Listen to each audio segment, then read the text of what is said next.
Olá e bem-vindos. Sabem, qualquer lugar, por mais idílico que pareça, tem sempre no mínimo duas histórias. Há aquela que nós, como visitantes, vemos, a da postal, a da fotografia perfeita, mas depois temos o outro lado da história, a de quem lá vive todos os dias. Uma história feita de memórias, de transformações e muitas vezes de perdas que não se vêem. Ai, gosto de toda a terra, mas teima de minha avó.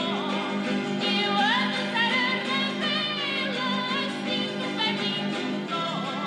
Ai, gosto de toda a terra, mas teima de minha avó.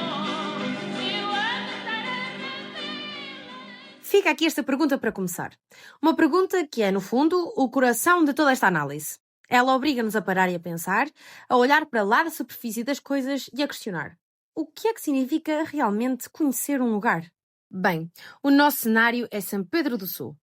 Para o mundo, o nome diz tudo. Bem-estar, descanso, tranquilidade.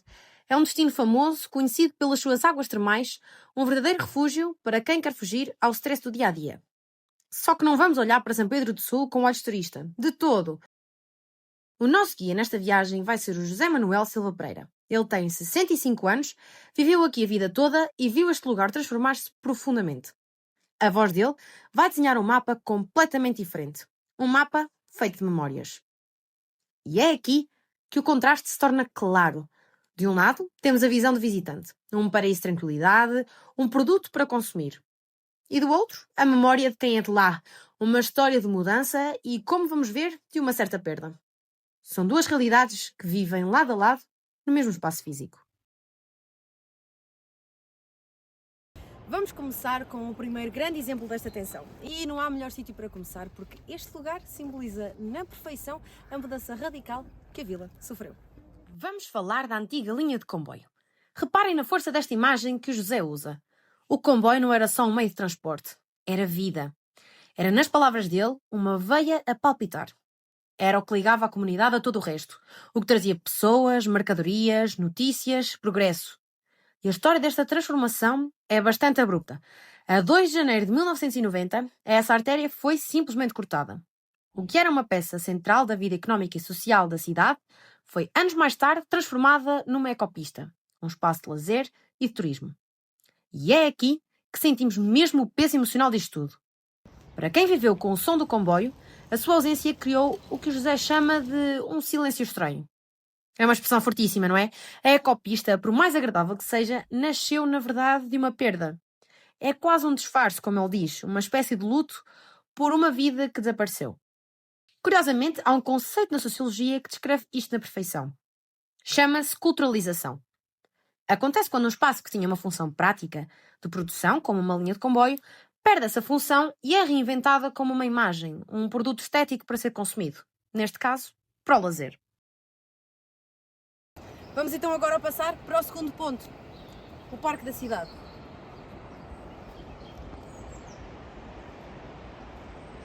E esta onda de mudança não se ficou pelas grandes infraestruturas. Chegou aos espaços mais banais do dia-a-dia. O Parque da Cidade e o Antigo Moinho, por exemplo, também viram a sua função social ser completamente virada do avesso. O José pinta um quadro incrível do que estes sítios eram.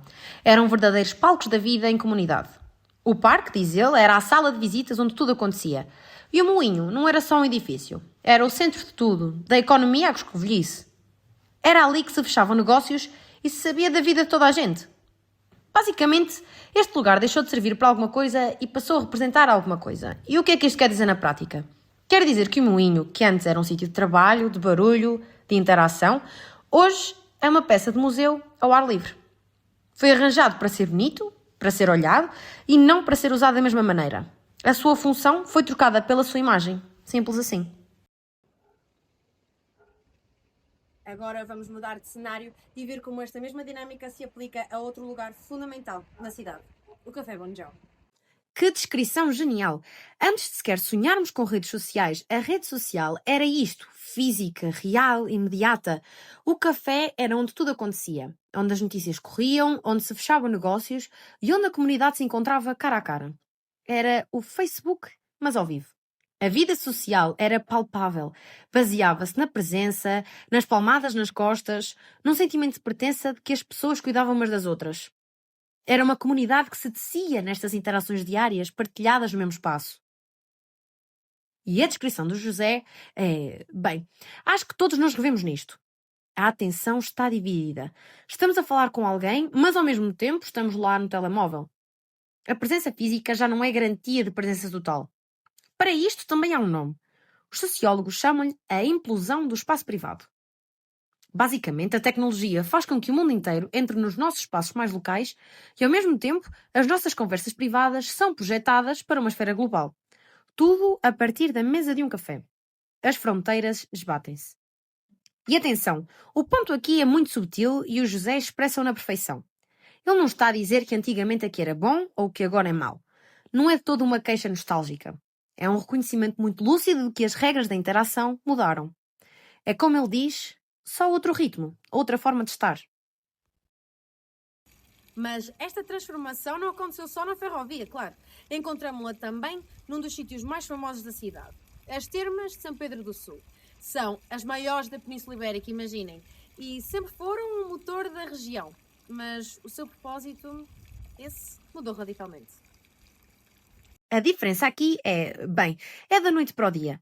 As Termas deixaram de ser um sítio de cura, quase um hospital com regras e horários super rígidos para tratar doenças a sério, e passaram a ser um destino de bem-estar, de lazer. O que antes era uma necessidade para a saúde, hoje é um luxo para relaxar. O objetivo mudou do tratamento para o consumo de experiências. Agora, para perceber a outra face da moeda, a da visitante, ajuda a conhecer uma ideia chamada idílio rural. E o que é isto? Bem, basicamente é aquela imagem que muita gente da cidade tem do campo. Um paraíso perdido, um lugar de calma e autenticidade para escapar à confusão do dia-a-dia. E esta é a grande lição. Um lugar nunca é só uma coisa. É como se fosse um livro com várias páginas sobrepostas. A paisagem que vemos é apenas a camada de cima. O verdadeiro mapa de um lugar, o mais detalhado, está escondido nas memórias de quem o vive todos os dias. É sempre uma sobreposição de vários tempos, de várias histórias. E para perceber um sítio como São Pedro do Sul, é preciso conseguir ver as duas histórias ao mesmo tempo. É preciso aceitar que por trás daquele postal da tranquilidade que se vende ao turista, existe uma memória de perda, de adaptação e de uma vida que já não existe.